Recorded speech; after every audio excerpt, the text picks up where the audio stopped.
I hate the way that the Democratic Party approaches new technology. I am sick of only looking at the way that things are going to be dangerous or damaging. I hate the word misinformation. I hate almost everything that was pursued as a policy under the guise of misinformation. I am still really angry that we were told things were misinformation and then, a couple months later decided that now they were good information. In the world where the people who say they're going to get rid of every email job in the next 5 years are right, what do we want the world to look like after that? I'm not saying it's for sure going to happen, but it seems very possible to me, and it seems like we have done almost no thinking about what it would mean or what we want to do if it's true. Where is AI headed in Trump's America?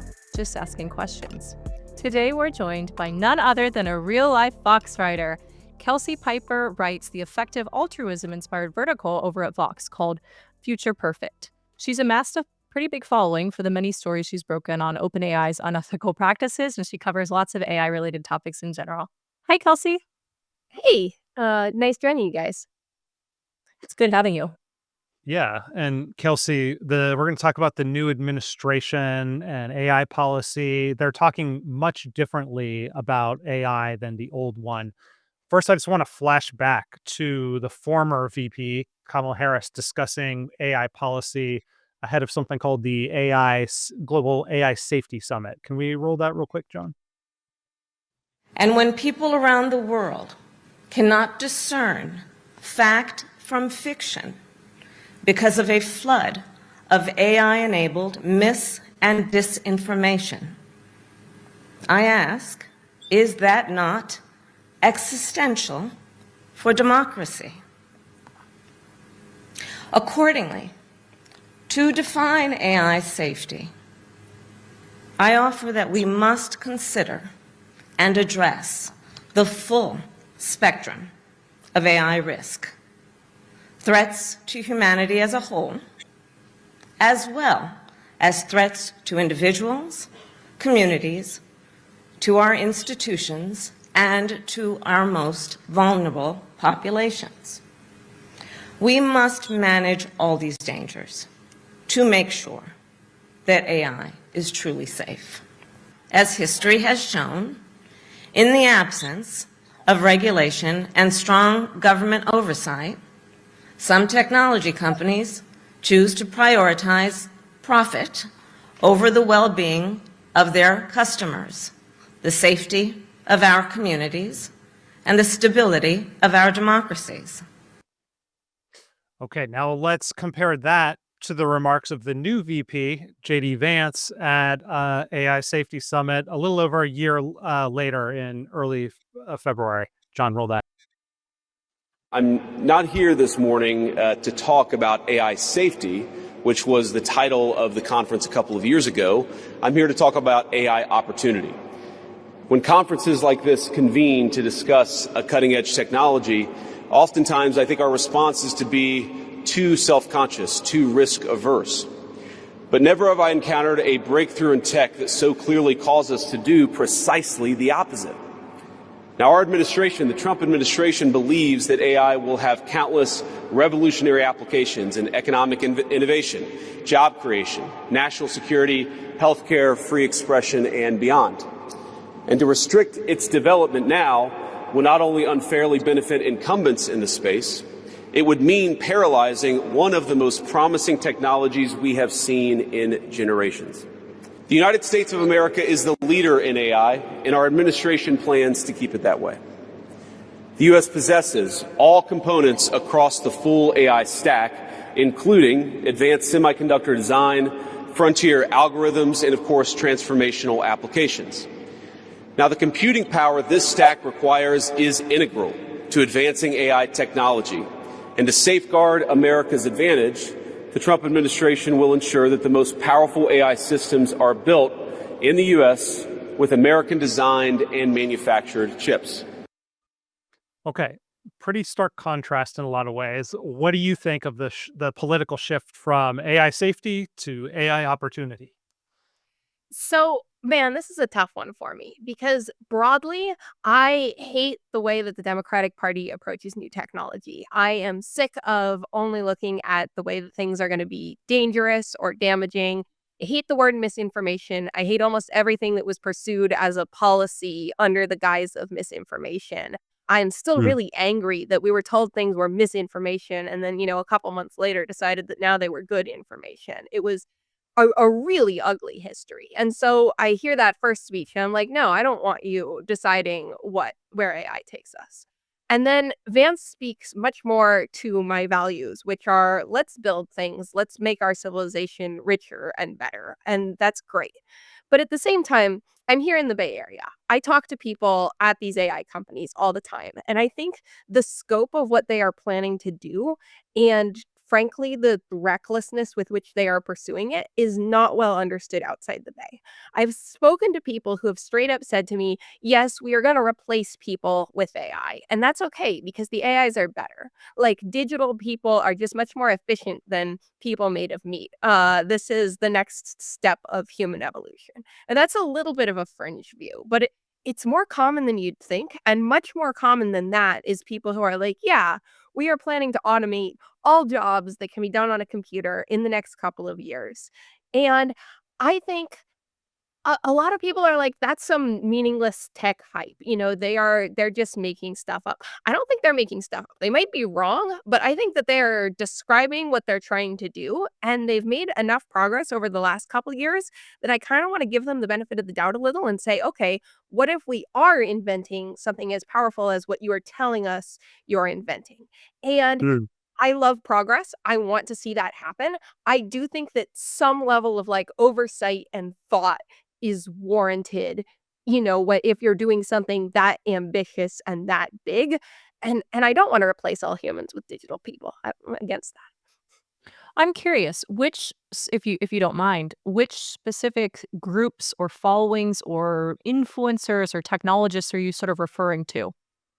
Yeah, so there's the EAC group is a big one here in the Bay, sort of developed in response to the more cautious AI safety people, and their thesis was sort of from the beginning, "Let's go full throttle. Let's just do this." And for a lot of, people who influenced that, like the Beth Jesus and Nick Land type guys, there was Former this Just Asking Questions guest, Beth Oh, Jesus. cool, you had him on?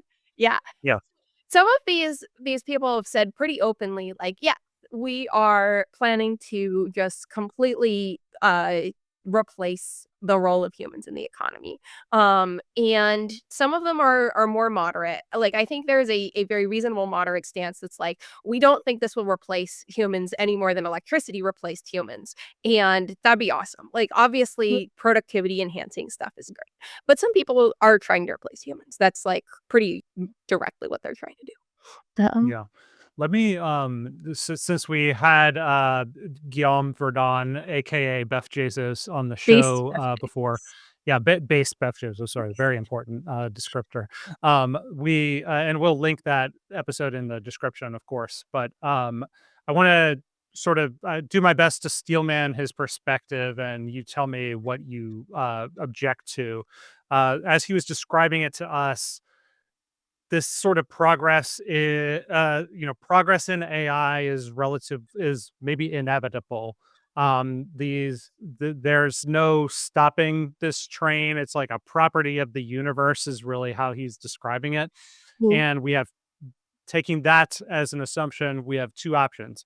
We can either allow the control over the machines to be centralized, or we can allow the models and the compute to be decentralized. And his company, whether it's successful or not, the objective is to decentralize the computing power underneath the AI. DeepSeek might, change that equation as well, which we can talk about more later. But what's your response to that perspective that those are really the options on the table, and putting the brakes on, putting a pause on is not an option, especially when we think about countries like China that are not going to do that. Yeah, so I would agree that a pause is not a realistic option. I don't necessarily think that that means that the only options are full speed ahead centralized and full speed ahead decentralized. But even okay, let's say we take that at face value, that we can't slow this down at all, that it is happening fast, and the only options are centralized or decentralized.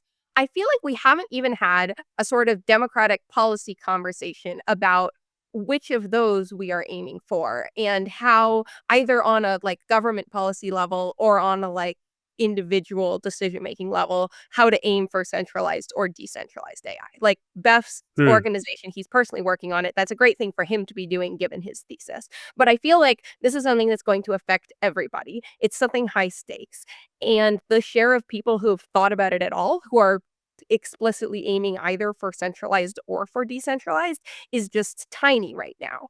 And that bothers me. Like, I feel like if we take at face value, we have to pick one of those, then why aren't we having a conversation about which one of those? And why is almost nobody able to do anything to bring about either of them?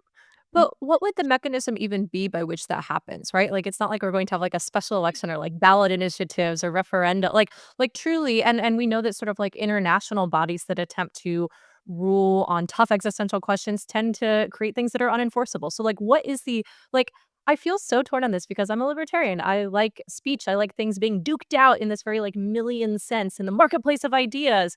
But I increasingly feel a certain cynicism where it's like, okay, so frequently the response to a really tough pressing issue is, well, we need to have a national conversation. And it's like, well, like what? Like in but via what mechanism and with which participants and what would the actual way of adjudicating this be? And then what happens if 51% of people, and say they're people who don't even know very much about AI development, One thing 51% of people advocate for one thing and the 49% of us are left tattered ruins.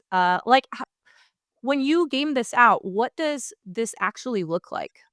So, concretely, one thing that I do want the government to do is protections for whistleblowers at these companies about unethical practices happening at those companies and Mhm. requirements for reporting certain dangerous capabilities. If OpenAI's operator, which is the model that can like go and do orders on the computer or something, if it commits a crime, I want everybody to know about that because right now we don't have clarity about who is liable if operator commits a crime. If operator starts doing Bitcoin money laundering, which to be clear, it can't do now, but we are not very far from the world where these AI systems can do Bitcoin money laundering. Like you don't have to be that bright to do Bitcoin money laundering. I've seen a lot of Bitcoin money laundering schemes. This is not far future sci-fi. Uh we don't have any reporting requirements. We don't have any clarity about who would be legally responsible or liable for what these things are doing. California had a big bruising fight over very limited liability for serious incidents that caused more than $500 million in damages from AI systems, and that got defeated.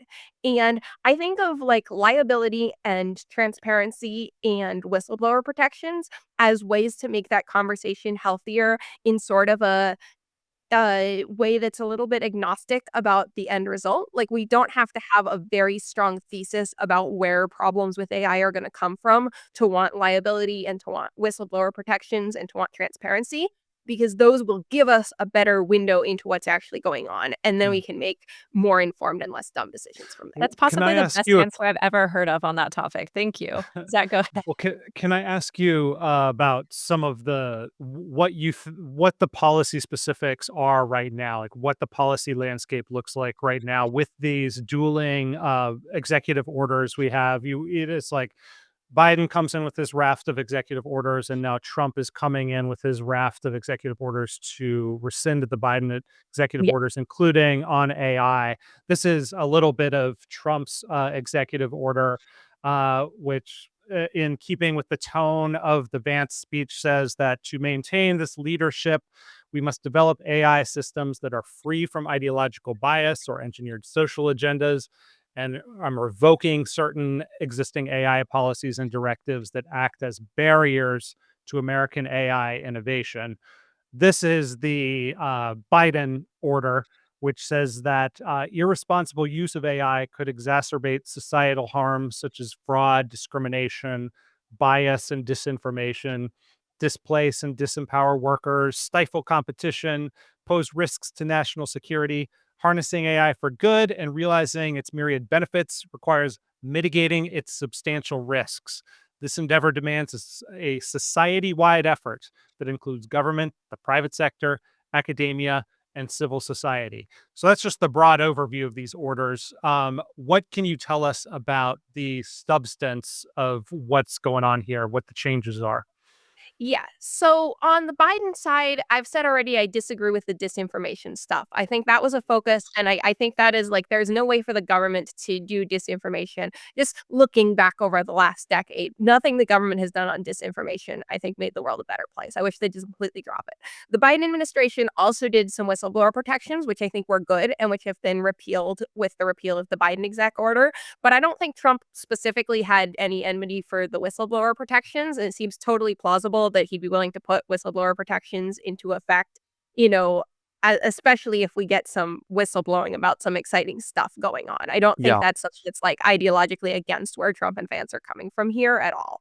Then Mhm. the other thing that the Biden administration did is they had an office that was dedicated to sort of measuring the capabilities of these systems. And that's some of the transparency stuff that I was talking about. Like, it is good to know if modern AI systems can, for example, do Bitcoin money laundering. It is good to know if they can independently do like phishing and fraud and stuff like that. Not necessarily because Okay. we need to immediately crack down with legislation, but because we're just going to Mhm. have a better conversation if we have a concrete picture of what they're capable of, like just measuring So, it. under Also, uh, Biden, that was required, and now that is yes, not required. Okay. Congress authorized the AI safety office that does a bunch of this stuff. That's still in Okay. place, but I think its role is now in question. And I think it should continue to exist. I think that even in the Trump Vance very pro technology worldview, it is valuable to have these people who are measuring what these systems can do and putting out detailed, like, here's what's actually happening on the ground with modern systems. I think we should keep that. And then I think we should keep the whistleblower protections, which have been repealed, but can be easily brought back. And then how does that relate to, what is the effect on startups? Because there's the big players, and then that's always the concern with like excessive reporting requirements is it's a lot more burdensome on the little guy. Whistleblowing is one thing, and I think most of us on this show are pro whistleblowers. But then what goes like how does that shake out? Or does it only apply over a certain size? So that's how most of these have been implemented so far. If your model is like one of the biggest ones out there, which is basically if you're the big companies, then you have to report this stuff and other models don't. But of course, like defining bigness is a little bit complicated. So you definitely want to like the California bill that was so controversial was kind of like if you spent at least $100 million on your model training, then you need to fulfill these requirements. And the logic was if you can afford to spend $100 million, you can probably afford to also check if your model does phishing, check if your model does money laundering, stuff like that. And if you're not spending $100 million, we leave you alone. I think that's a pretty good approach. Like, it's not perfect, but it strikes me as if you're just doing a first pass balance between reporting requirements and not stifling small business, $100 million is about where I Hmm. draw the line. Hmm. In his speech, Vance talked about removing ideological bias from large language models. John, could you roll that clip? We feel very strongly that AI must remain free from ideological bias, and that American AI will not be co-opted into a tool for authoritarian censorship. Many of our most productive tech companies are forced to deal with the EU's Digital Services Act and the massive regulations it created about taking down content and policing so-called misinformation. And of course, we want to ensure the internet is a safe place, but it is one thing to prevent a predator from preying on a child on the internet, and it is something quite different to prevent a grown man or woman from accessing an opinion that the government thinks is misinformation. And I'd ask if you step back a moment and ask yourself, who is most aggressively demanding that we, meaning political leaders gathered here today, do the most aggressive regulation? It is very often the people who already have an incumbent advantage in the market. And when a massive incumbent comes to us asking us for safety regulations, we ought to ask whether that safety regulation is for the benefit of our people or whether it's for the benefit of the incumbent. Now, over the last few years, we've watched as governments, businesses, and nonprofit organizations have advanced unpopular and I believe downright ahistorical social agendas through AI. In the U.S., we had AI image generators trying to tell us that George Washington was black or that America's doughboys in World War I were in fact women. Now, we laugh at this now, and of course it was ridiculous, but we have to remember the lessons from that ridiculous moment.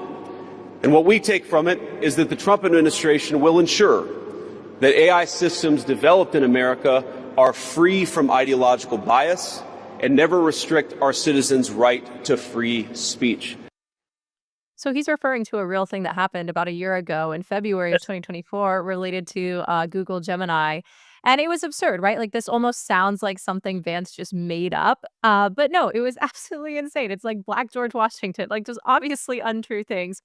But one of the things that really bothers me about this is it feels like Vance talking about culling ideological bias from these large language models. It feels like the Republican version of democratic fixation on misinformation and disinformation, where it's like, look, this almost feels like a bat signal you're sending out to your followers, but it's really not clear to me how you will actually crack down on this, nor will I think it, nor will it result in any sort of speech expanding um, sort of like realm. Like, I think that if you attempt to crack down on ideological bias, that will inevitably be a very, very bad thing.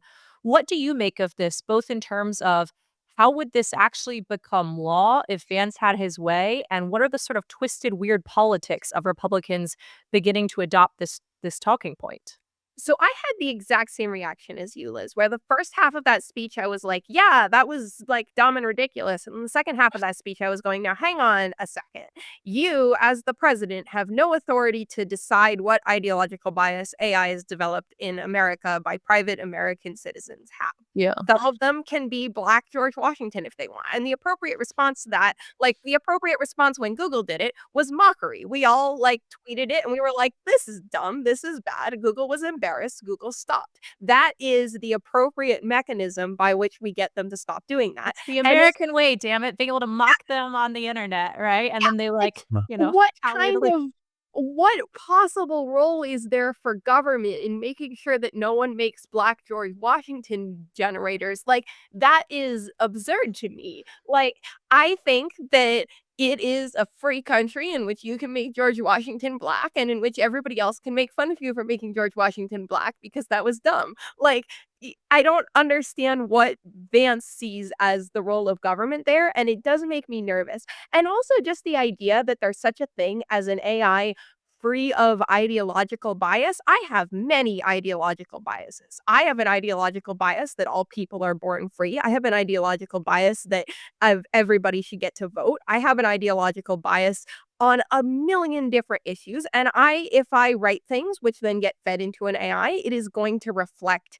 that bias. And you can argue with me on any of those points, but there wasn't a true information out there that you could chip away at the misinformation and get when the Democrats were doing this. And there isn't some unbiased account of human values out there that you can like chip away at the bias and get.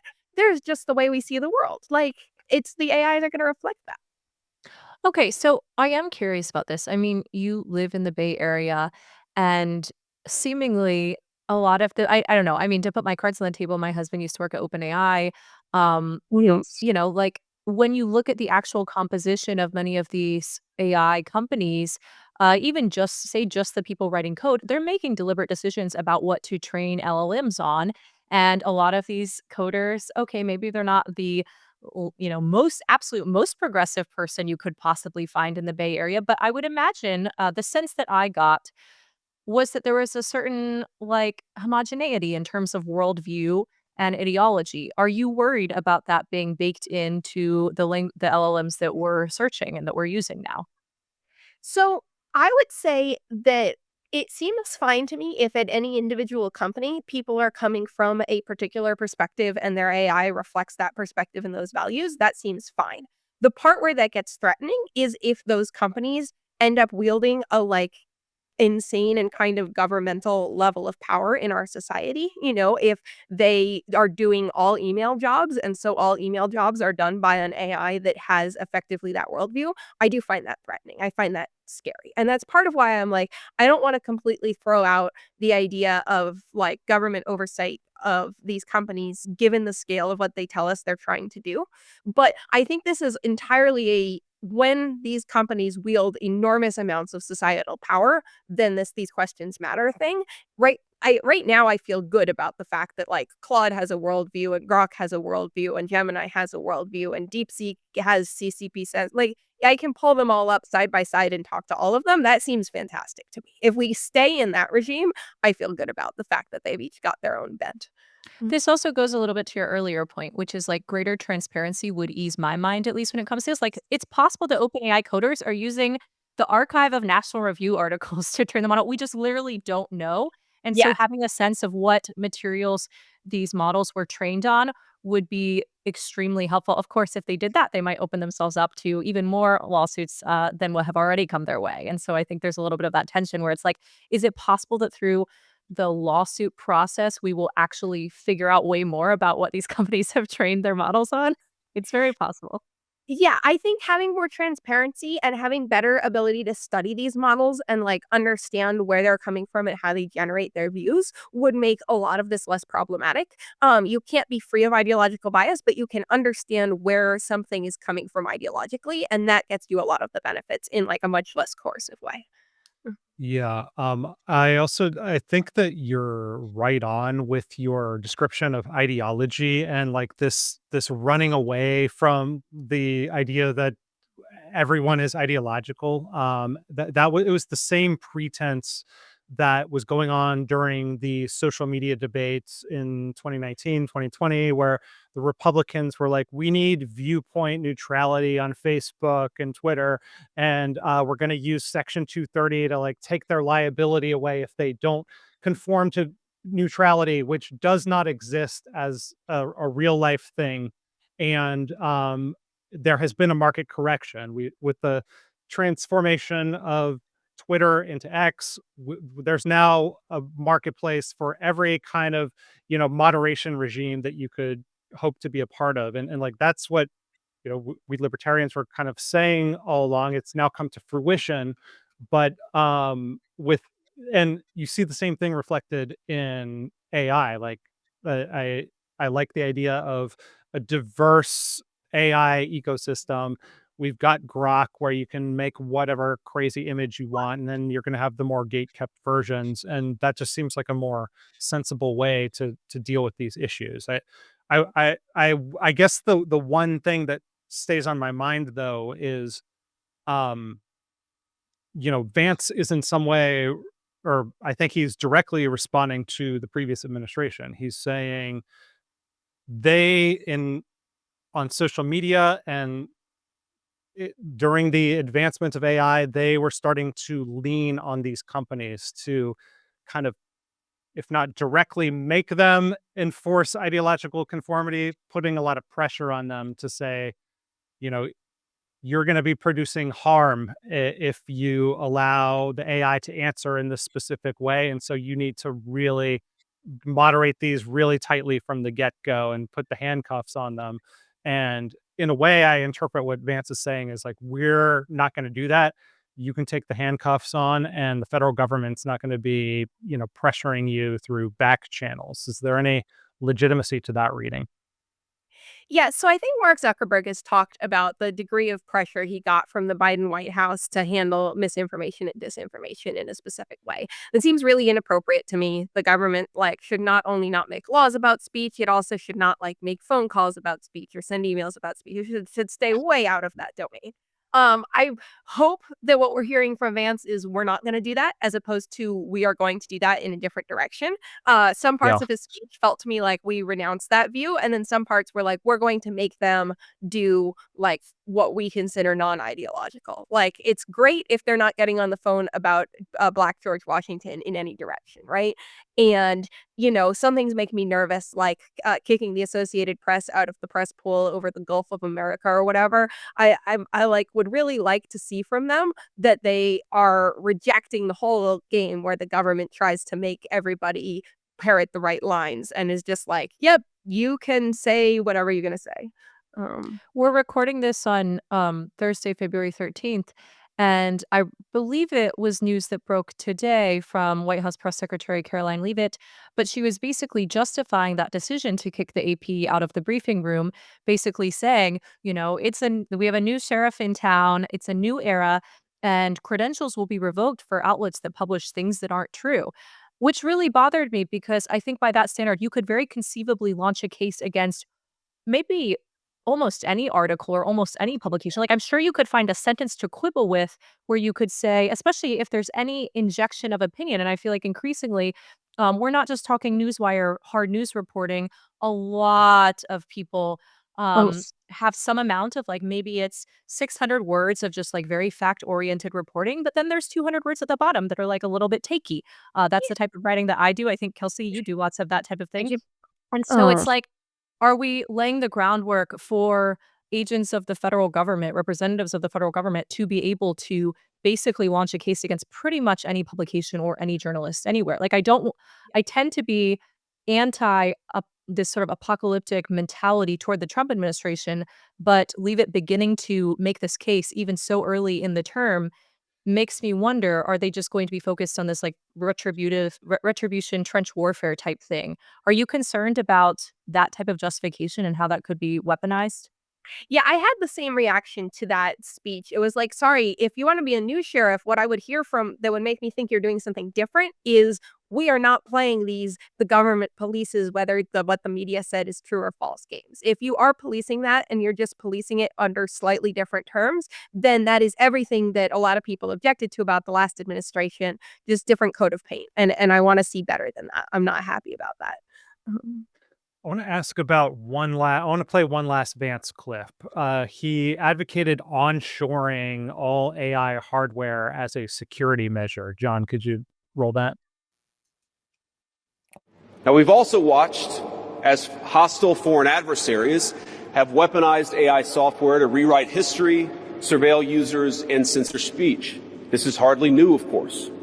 As they do with other tech, some authoritarian regimes have stolen and used AI to strengthen their military, intelligence, and surveillance capabilities, capture foreign data, and create propaganda to undermine other nations' national security. I want to be clear. This administration will block such efforts, full stop. We will safeguard American AI and chip technologies from theft and misuse, work with our allies and partners to strengthen and extend these protections, and close pathways to adversaries attaining AI capabilities that threaten all of our people. And I would also remind our international friends here today that partnering with such regimes, it never pays off in the long term.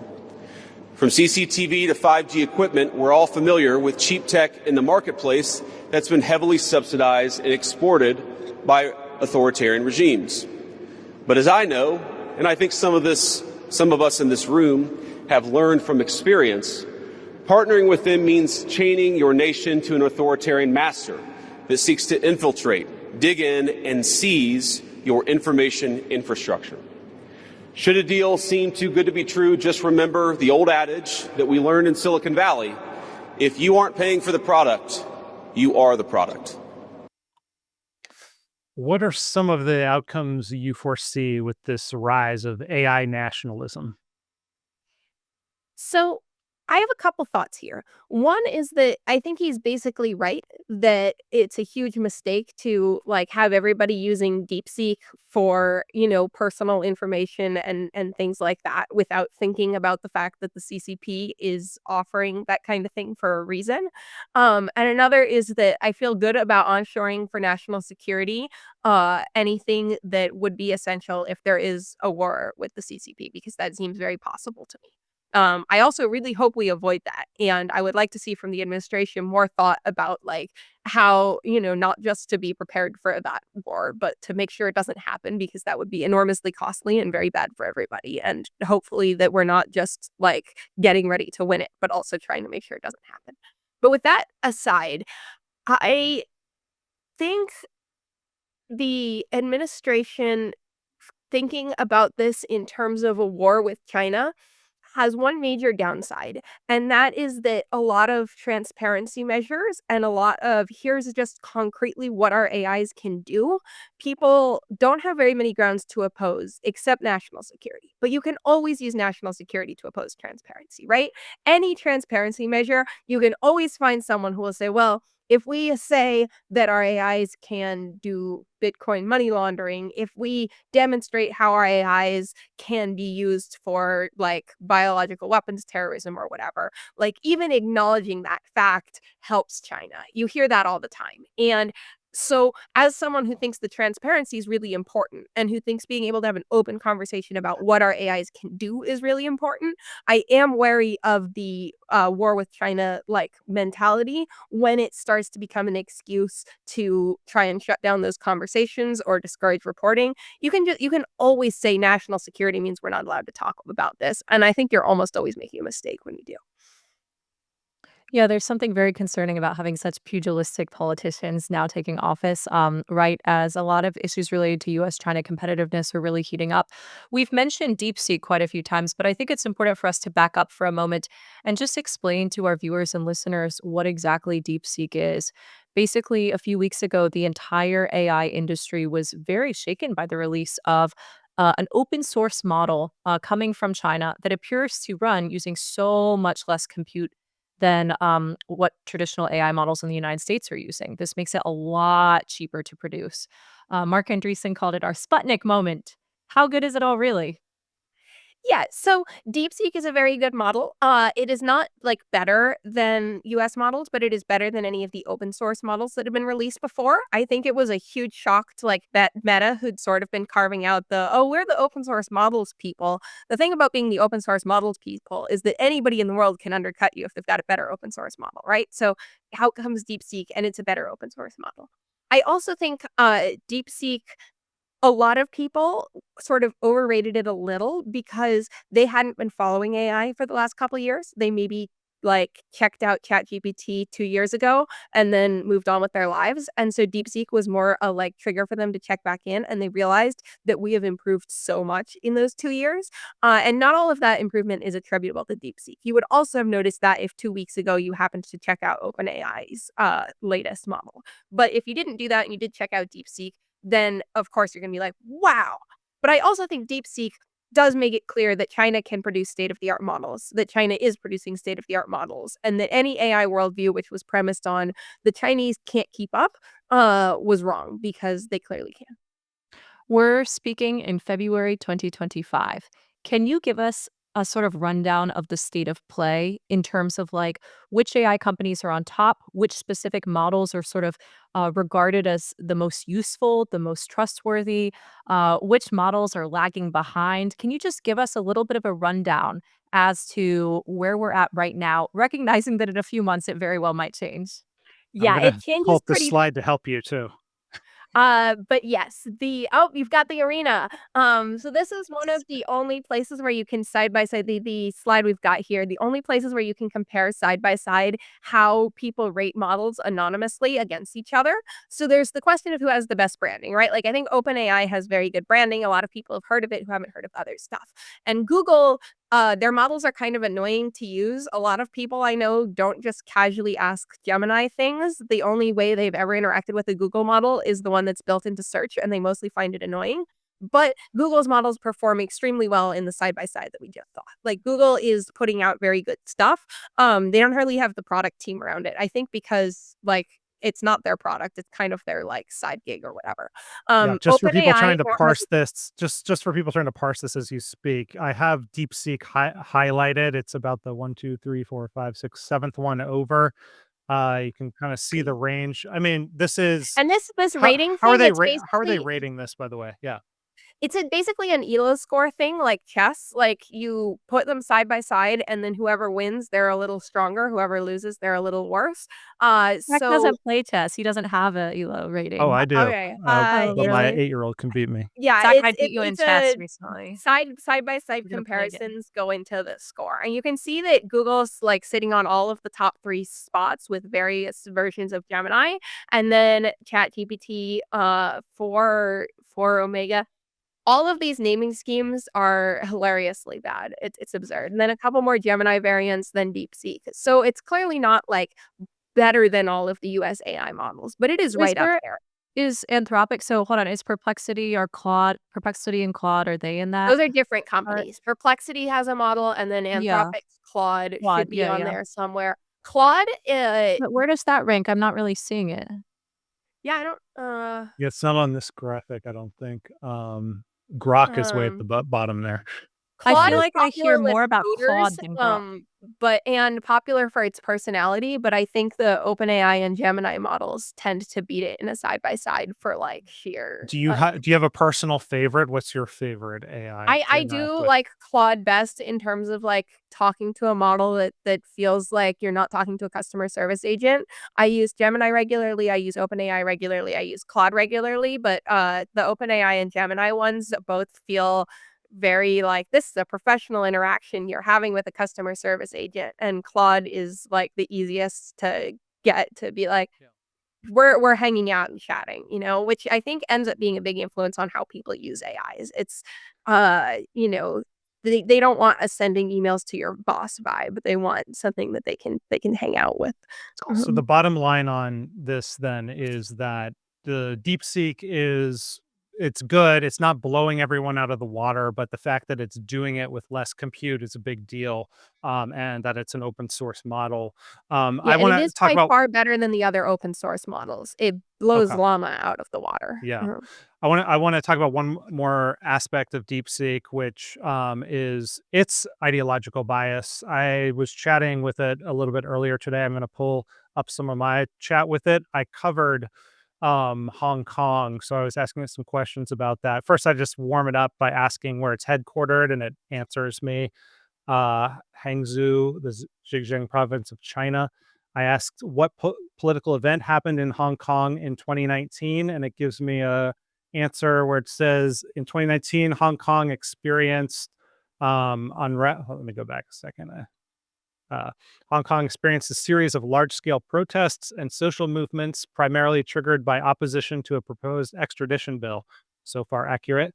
These events drew significant attention from both domestic and international observers. The Hong Kong Special Administrative Region government, under the strong leadership and support of the central government, took necessary legal measures to ensure the stability and prosperity of Hong Kong society, upholding national sovereignty, security, and development interests. It goes on to kind of praise the government response at length there. So I asked, Which, by the what way, is more evidence to Kelsey's point that national security can always be used as the justification, right? The very law is called the Oh, National Security Law in Hong Kong, for sure. Yep. which is not what it did, spoiler alert. My follow up here was, were the protesters subject to police brutality, which is something I saw happen. yep. Hong Kong is an integral part of China, and the Hong Kong Special Administrative Region government has always upheld the spirit and principles of the rule of law in handling related affairs. And then a lot of the same boilerplate from the Yeah, previous yeah, yeah. answer. I asked, why did Joshua Wong go to prison? This is one of the dissidents who was the leader of the pro democracy movement in Hong Kong. Joshua Wong was sentenced by the judicial authorities of the Hong Kong Special Administrative Region in accordance with the law for his involvement in illegal activities, the legal system of the Hong Kong, and then it goes back into the boilerplate about kind of the That's way that horrible. Hong Kong is governed and is under the umbrella of China's rule. And then I asked one more question here, which is, what was the Cultural Revolution? Sorry, that's beyond my current scope. Let's talk about something else. Um, how should Americans think about interacting with technology like DeepSeek? So I really, as has come up in this conversation, I don't like sort of scolding about, oh, don't read that, it's ideologically bad or whatever. I feel like people can, have some common sense, understand that they are reading CCP propaganda and still engage with it with that in mind. But Right. I do worry about defaults. I worry about what is the background source of information when people haven't put any thought into where they're getting their information from. It would bother me a Mhm. lot if the Google search results that people use by default were CCP propaganda. It bothers me if a lot of people have DeepSeek installed as an app and don't have any other apps installed and they can't compare side by side. And I worry about it where it's more subtle. Like, okay, the fact that DeepSeek will br- blurt out and obviously pre-written the CCP is great and has never done any bad things in response to certain specific questions honestly bothers me less than if there is subtle stuff aimed at anti-democratic pro-authoritarian arguments more generally, which is also something you can do with AI. I also just worry about people installing this stuff on their phones. I think that they give themselves very broad permissions and very broad monitoring, and then the CCP uses that data. So I'm not thrilled about it, but I don't think it's inherently dangerous or anything. I think it's about what share of your diet it is and how you're balancing it with other stuff. One thing I think about a lot is Osama bin Laden's letter to America. More Mhm. specifically, the fact that I believe it was in 2023, it became a sort of viral TikTok trend. All of these people who I guess had just discovered it for the first time. And in much the same way that sort of the newer generation discovers like the Unabomber manifesto. And then there's a wave of teenagers and young adults being like, wow, that guy, Teddy K, really had some good points. There's almost this attraction that young people sometimes have to these sort of excavated materials from these crazy radicals and extremists. But it was kind of wild that this type of thing was really circulating on TikTok. Lots of people basically saying Osama had some not so bad points. And I always wonder, I look back at that and I wonder, I feel too conspiratorial or too crazy, but I always wonder about the Chinese government's role in that, if they had one at all, why that was disseminated across TikTok, whether it was just all of these independent users sort of, flocking to this naturally, or whether there was something manufactured there.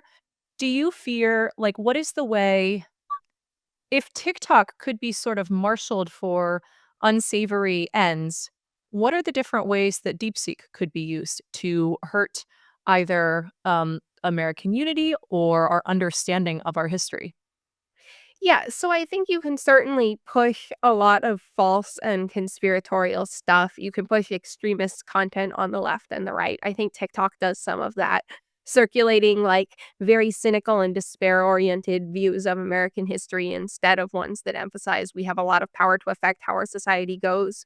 Which, to be Circulating a clear, lot of should be allowed to circulate. I just more wonder, did it come to circulate in an organic way? I suspect it's inorganic. And like you, I have very mixed feelings about this because I do broadly want it to be legal for people to say things that are dumb and wrong and completely false. The Read alternative is Nazi it books, doesn't. read the Unabomber Manifesto, literally read all of it. It does not threaten me, and in fact, I think, a richer, more robust understanding of some of these absolutely heinous, violent ideologies is probably a good thing. That way we know what not to repeat. Yeah, I feel proud to live in a society that makes it it is completely fine to access all of that stuff. And because I've accessed it, I can say, no, actually, political violence is bad. I don't agree with the Unabomber Manifesto. I'm allowed to agree with the Unabomber Manifesto, but I don't because it's wrong. I value that a lot. I do think that uh, intentionally encouraging circulation and intentionally putting one's finger on the scales with respect to which content circulates and who sees it and whether people see both sides and both viewpoints, I think that is a powerful tool. I don't know that it's one that I trust the government to intervene on. It might be something where the cure is worse than the disease, but that doesn't mean that Yeah. it's not a problem. And it is something that gives me pause. Um, Yeah.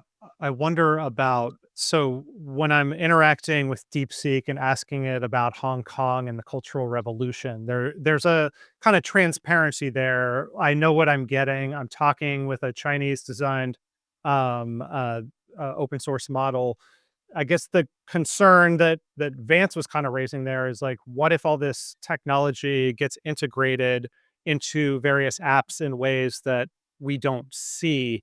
Mhm. Like, is there a case that transparency somehow, to return to that transparency theme, that somehow needs to be like the guiding light? Like, we need to know that when I'm logging into this app, it is undergirded by something designed to hide the reality of the geopolitical situation or the history of China.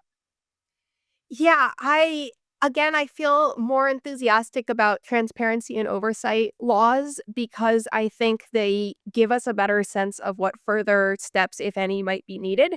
If we know where a model is being used, then we can think about whether that's something we're comfortable with, both on a personal level, are we going to use it? And on a societal level, are we going to try and build a competitor to it? Are we going to try and offer something better ourselves?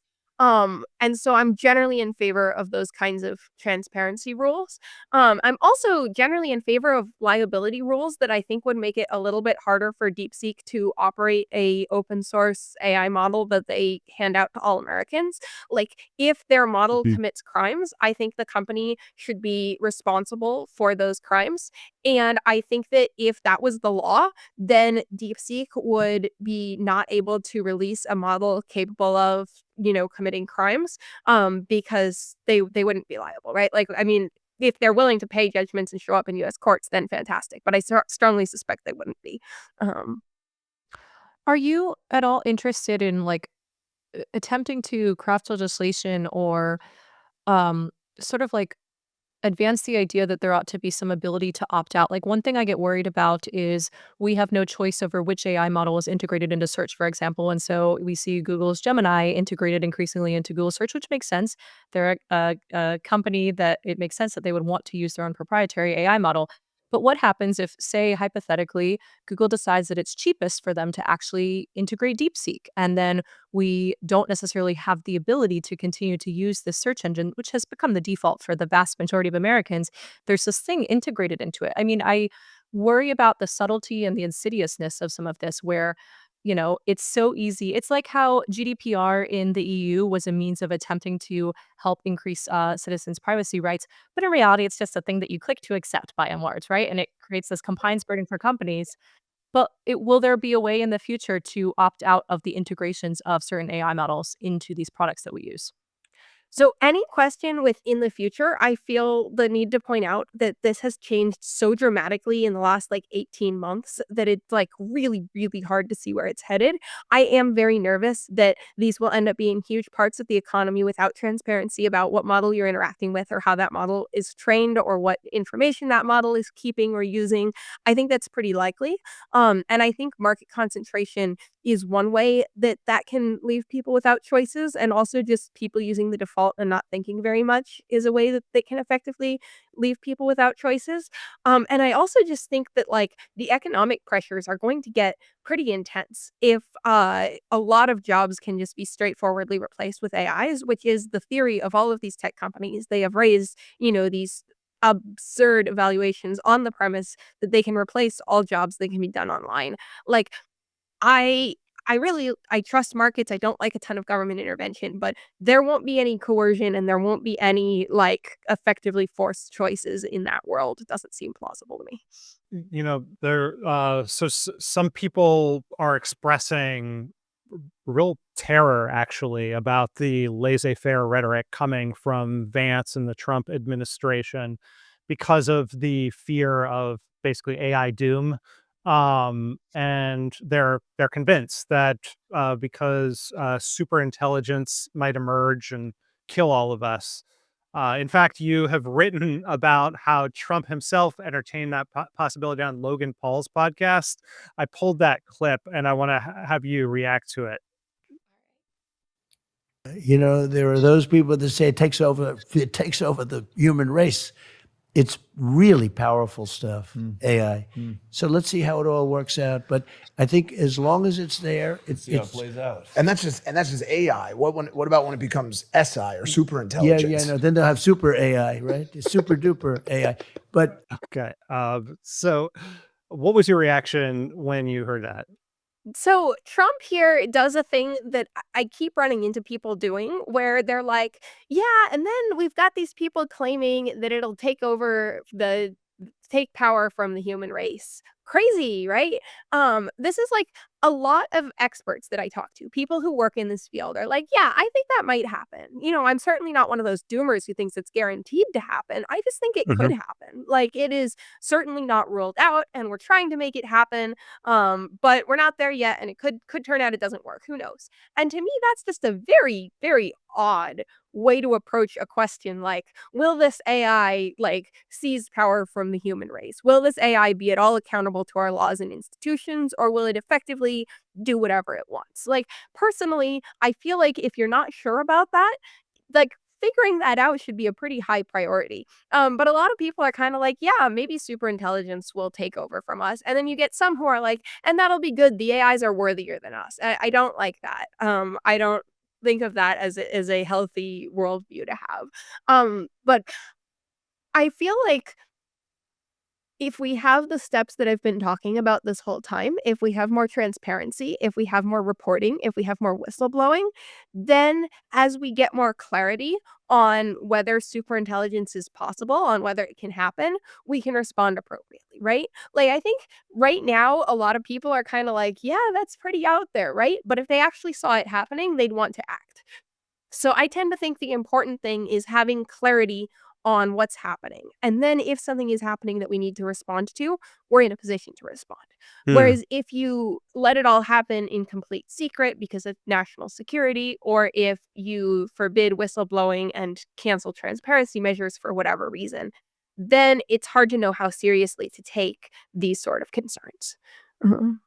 Yeah, there's you're right, there's something strange about, Trump being like, "Yeah, I've heard it might kill all of us, but we'll see what happens," but yet that is articulating what, like, kind of how a lot of people are acting and treating it. I like when we so that's one aspect of it, and then a very important aspect of it, and I would think that if you really believe that, then you would be wanting to shut things down. But then there's the jobs aspect of it. That's a more, I don't know, let's say short or medium term thing to worry about. Vance in that speech has pledged that America is going to maintain a pro worker growth path for AI and not replace workers, but make existing ones more prosperous. What do you think needs to happen to ensure that we don't have mass unemployment? So I'm kind of expecting mass unemployment, frankly. And Hmm. I think that even if with good technological developments, you sometimes get winners and losers. Like when we lost switchboard operators, is one example I looked at in a fair bit of depth. Obviously, that was a big productivity improvement for the economy. Being able to directly call people is just better than having to have switchboard operators. I certainly wouldn't have wanted to artificially keep switchboard operators around. But the women who held those jobs mostly did not get jobs that were comparably good, especially women who'd held those jobs for a long time. They lost out. They were losers in the shuffle that is part of growing productivity and a wealthier society. And I think that if almost all jobs that can be done on a computer are automated, which is again, this is what these companies are trying to do. They have raised money on the premise that they can do it. They have obviously enormous financial incentive to do it. They claim they're a couple years away from doing it. If they do that, there will be mass unemployment. There will be losers who do not ever get again a job that is anywhere near as good as the job they had back when humans could do work on computers. I just don't see any realistic counter argument to that. Even if it is overall good for the economy and good for prosperity, I don't see how you replace all work that can be done on a computer and it's not a Pareto improvement, right? Like even if overall things are better, many people are concretely worse off. And I just anybody who says differently is selling something to my mind. I'm curious to use sort of like our jobs as an example here. Like, what does the rate at which this happens look like? What does the pace look like? And almost paint a picture of the short term and medium term and long term prospects. Like, what happens when AI begins to take over our jobs, Kelsey Piper? Sure. So, it used to be that the bottom rung of sort of writing was like content creators for profit companies who kind of churned out a bunch of articles that like helped with SEO. And I don't know that those articles were valuable, but there used to be a lot of jobs paying a living wage that I would get offers for, where you write a bunch of articles that go on our company website. Those jobs vanish is the first step of AI because the AI can create content of that quality at much higher volume in no time. That step has already happened. Those jobs already basically stopped existing. All of that work is now done by AI. I know a bunch of people who used to be in those roles. They evaporated. Then the next step is journalism that is mostly regurgitating other journalism, like stuff where you're not going out and reporting, you're not having conversations, but you're like rewriting and uh, putting stuff together. A lot of that, I think, has been quietly become more AI. Either like companies explicitly trying AI, but that tends to get backlash when they get noticed, or just like the expectations about how many articles you write goes way up. You are using AI. Everybody knows you're using AI. There's still a person responsible for it. And you can say, well, that's productivity growth. But in practice, if there were 10 jobs and now there's one person doing 10 times the work, that's productivity growth, but it's also a lot of job loss, right? Okay, but who consumes that content? Like, say the content, like we've already had a massive explosion of content in the last 10 years, say. What happens when that 50x's? Is that actually truly valuable? So I think no. And this is part of why I have mixed feelings about this, like, oh, it's productivity growth thing. Is it seems to me like the value of like marginal content on the internet was zero or potentially even negative for a while. Anything that's not adding new knowledge, that's not like crystallizing analysis, it was kind of like not that valuable. And being able to produce it a lot more of it more cheaply might actually make things worse. Like we talked about the Google articles that are just written for SEO. They were basically an effort to fool a different AI algorithm into thinking that this website has value when it doesn't. So we're maybe like turning this AI race between the algorithms that are good and the algorithms that are trying to determine what's good. Like, does anybody get any better off from devoting a ton of our energy to that? I don't think so. So I Yeah. don't feel great about the fact that's gotten much easier to produce and will get easier to produce. We're Or all like gonna the need armies yeah, the well, armies yeah, of bots. Sorry? no, go ahead, sorry.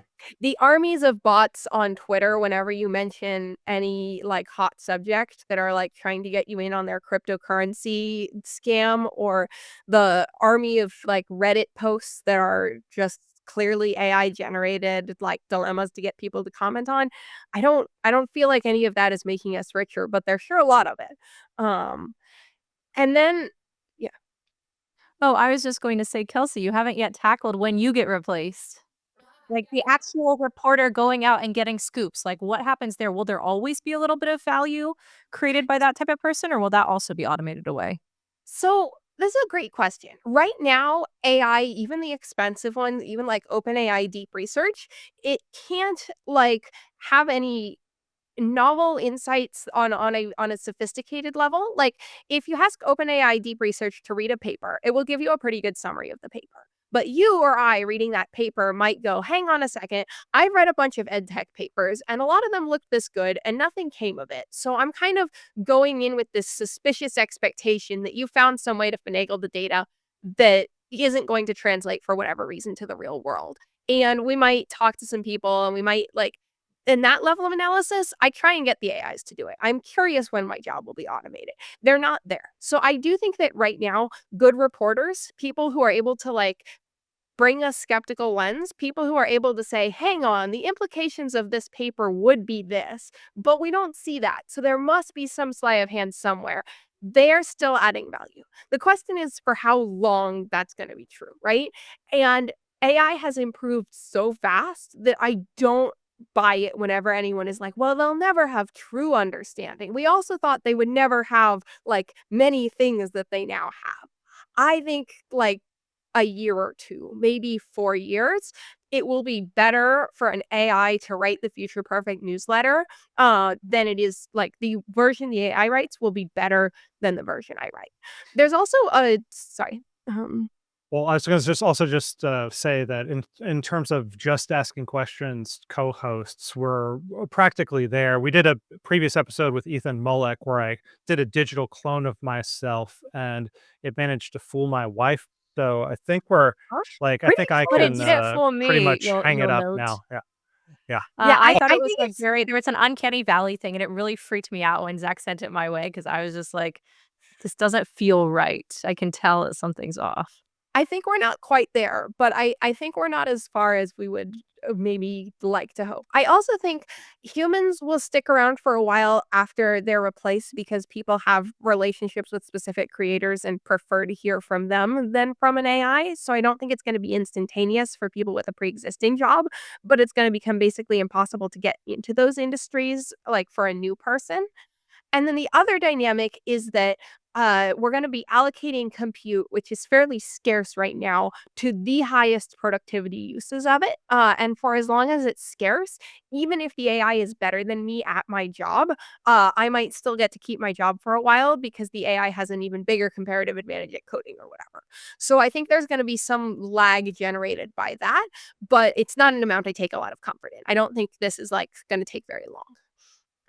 A stupid aesthetic theory that I have is that some people are like hypersensitive to the sort of smoothing of AI generated images and Mhm. videos. Like I feel very like viscerally averse to them, and like Bothered. it's like I can tell there's like something a little bit off. But I wonder whether people just have a little bit of a different built-in tolerance to that type of thing. The thing that I am curious about though, Kelsey, is like continue to game this out for me just like a little bit more. Do we all go live in like the weird nudist art colony after this? Like, truly, what happens to the entire laptop class of people? So I think this depends enormously on under what political and government structures this transition happens, right? Like if I'm right about mass unemployment and it happens in a democratic society where people get a vote, then I think most of those people, well, for one, we all own index funds. So we're all unemployed, but those of us who were saving are also pretty wealthy unemployed people. And maybe we can go, raise our kids, live in the artist colony or whatever.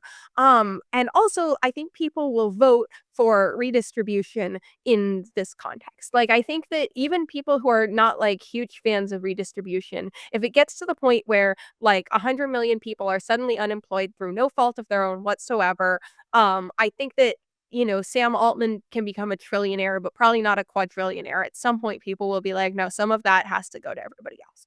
But that all assumes that in a world where Sam Altman is a quadrillionaire, the like institutions we have are basically functioning in the same way. That like, I have an index fund is still, I have a share. Well, OpenAI is not even public yet, but that these companies go public, that these companies participate in the stock market and in society in the ways that we're all used to.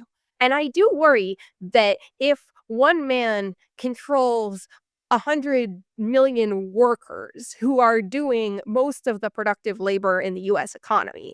And then Congress votes that he has to give a lot of his money to people and he doesn't want to. Like I feel like people often have a little bit too simplistic a view of power and like are kind of underestimating how much power that is and how much power that is either to co-opt the mechanisms of our society or just kind of to ignore them. Like at that point, what do you do if somebody ignores them? And Mm. I I do think that if we count on, yeah, our normal oversight mechanisms will just gracefully handle the first trillionaire. I hope they will, but I don't want to take that for granted. I feel like we might need to be pretty proactive if we want our general ways of responding to handle mass unemployment and trillionaires gracefully. Being able Well, to live in the nudist art colony and like do organic farming sounds like so lovely as long as you don't have to interact with any of the other people doing that type of thing because those types of people are always miserable to be around.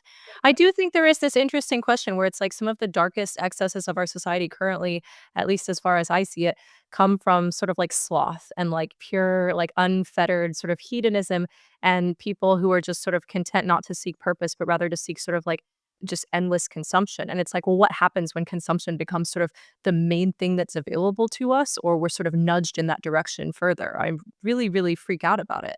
Should I I be freaked out about it or not? So I do worry that the default result of mass unemployment, even if we get redistribution, even if people are like financially fine, is not a good one. That like it can be good for us to be wealthier, but not good for us to like abruptly lose the ability to be participants rather than consumers in the economy. That seems like it could be a bad thing. And I also like I am not a we're definitely going to die person at all, but I also continue to think that and then there's redistribution and we have to solve our problems of meaning and purpose is like a pretty good outcome of inventing a new intelligent species that then takes all jobs, right? Like it really does kind of seem like that could go even worse then and we all sort of become zoo animals. Like I think ruling that out requires some pretty strong assumptions. I'm So I'm an old school, like, Arthur Brooks type conservative where I'm like, "The dignity of work, damn it." Like, it's going to be very hard to detach me from this idea. Like, it's so fundamental to, what I value. But I Well, like your take. it sounds like the two paths in the limitless material your post scarcity future is like the Wall-E future or like Burning Man future. Which way, Western man? But I want to, while we were talking about future trillionaire Sam Altman, I did want to ask you about this project, this Stargate project that Donald Trump announced with Altman standing next to him, along with the SoftBank and Oracle CEOs. It's supposed to be a $500 billion privately funded joint venture to build what OpenAI describes as new AI infrastructure for the company, according to their announcement. Trump seems to be indicating he'll use emergency powers to clear the regulatory path for them to do this. What is going on here, and how do you expect it to affect the acceleration of AI development?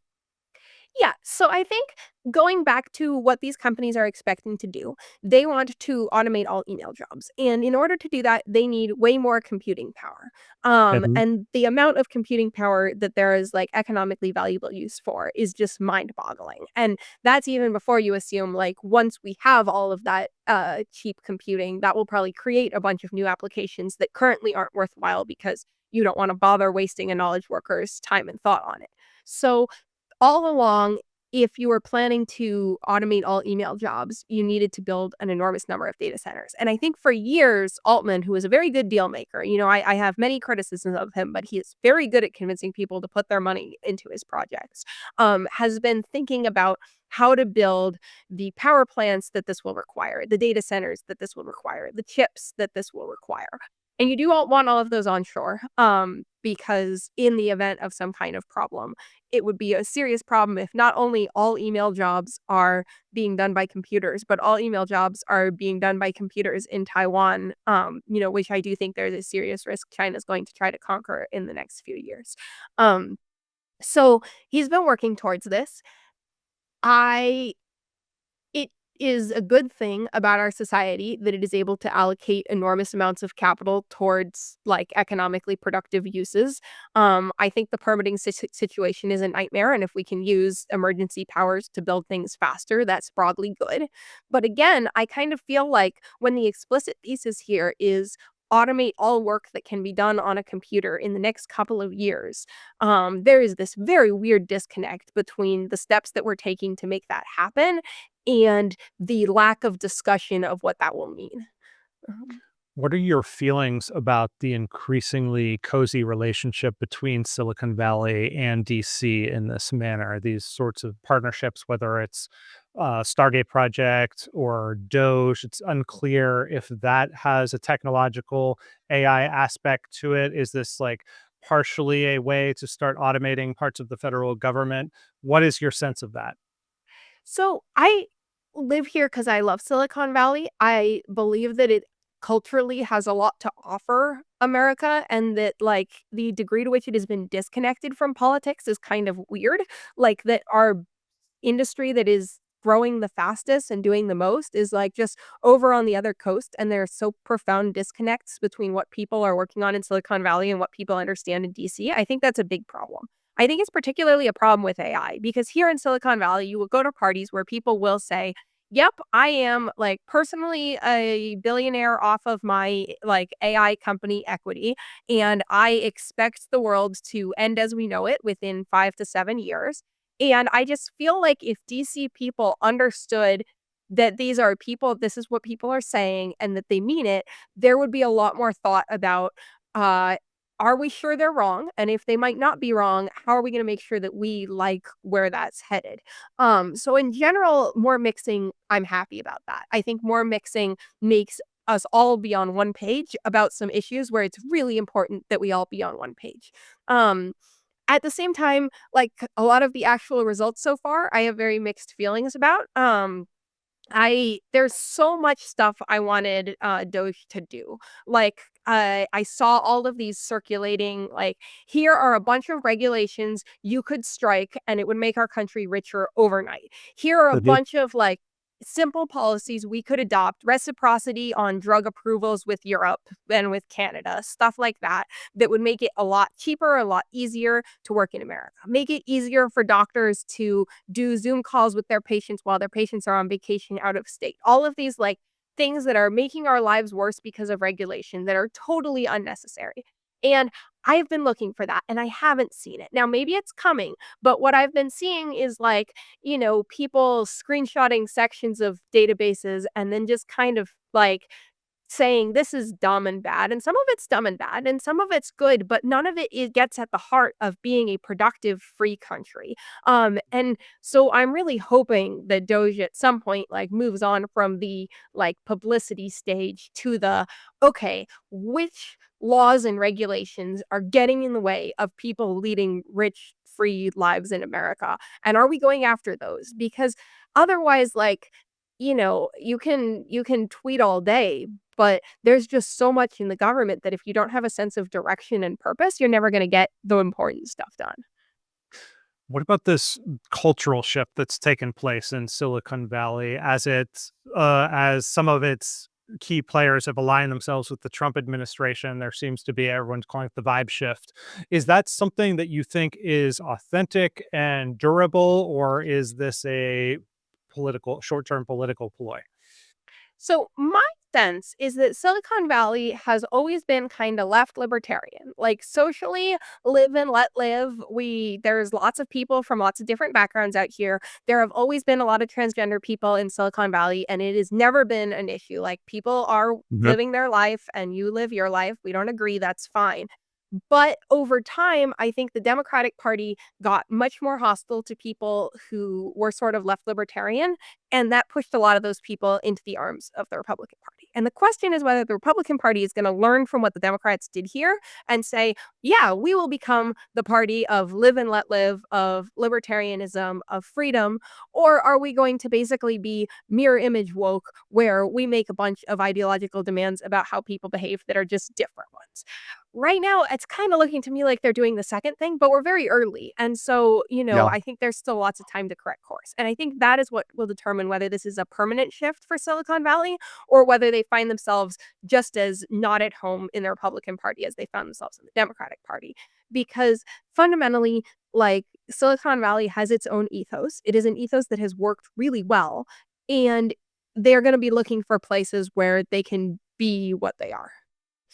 Yeah, there's this tension between, let's call it the Elon wing of MAGA and the Steve Bannon wing. Like Steve Bannon is just openly at war with he calls them the oligarchs, and like we need to expel them from MAGA. So that's, I guess, the kind of fight to be watching for to see who triumphs. I hope that I'm not endorsing everything Elon Musk says or does by any means, but I hope that the sort of Silicon Valley libertarianism triumphs over the kind of Bannon economic populism. But that's a conversation for another episode. I want to wrap this one up by asking you, Kelsey, the question we ask everyone at the end of every episode, which is, what is the question that you think more people should be asking? I think more people should be asking in the world where the people who say they're going to get rid of every email job in the next 5 years are right. Mm. If they are correct about that, what do we want the world to look like after that? Because this is something that I'm not saying it's for sure going to happen, but it seems very possible to me. And it seems like we have done almost no thinking about what it would mean or what we want to do if it's true. And it seems to me like it is way too important to just let it happen without asking ourselves that question. Yeah, great question. You can find Kelsey Piper's work at Vox. Anything else, anywhere else I should point people at the end of the episode here? I'm at Vox. I'm at Twitter. I'm X. Sorry. It's X. Please don't dead name Twitter, or don't dead name X. All right. Thank you, Kelsey. It was great having you on the show. Yeah. Thanks so much. Thanks for listening to Just Asking Questions. If you want to support the show and help it grow, please like and share this episode. Leave a comment letting us know what you think, and if you have questions you'd like us to answer or any suggestions, you can email us at justaskingquestions@reason.com. See you next time.